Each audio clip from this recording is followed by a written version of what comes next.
هدف من از نگارش این کتاب تنها انتشار یک مجموعه شعر نیست، بلکه خواستم صدای زنان و دختران افغانستان را به گوش جهانیان برسانم.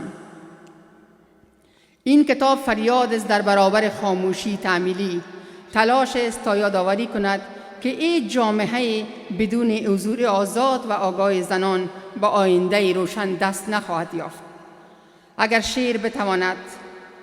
شعر بتواند اندک آگاهی بیافریند، همدلی برانگیزد و نگاه انسانی تر نسبت به رنج این زنان و دختران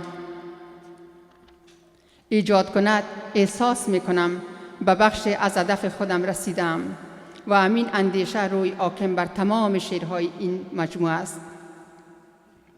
پشت میله های سکوت تلاشی است برای گشودن پنجره کوچک به سوی زندگی آنان. این کتاب میخواهد نشان بدهد که پشت هر آمار، پشت هر خبر کوتاه و پشت هر روایت گذرا انسان‌های قرار دارند با قلب‌های زنده و رویاهایی که هنوز خاموش نشده‌اند، برای زندگی و آینده خود می‌جنگند. من باور دارم که ادبیات می‌تواند پل باشد میان درد و آگاهی، میان فراموشی و توجه، میان سکوت و صدا. اگر این کتاب بتواند حتی لحظه ذهن را به اندیشه وادار یا قلب را به همدلی نزدیکتر کند، رسالت خودم را انجام دادم.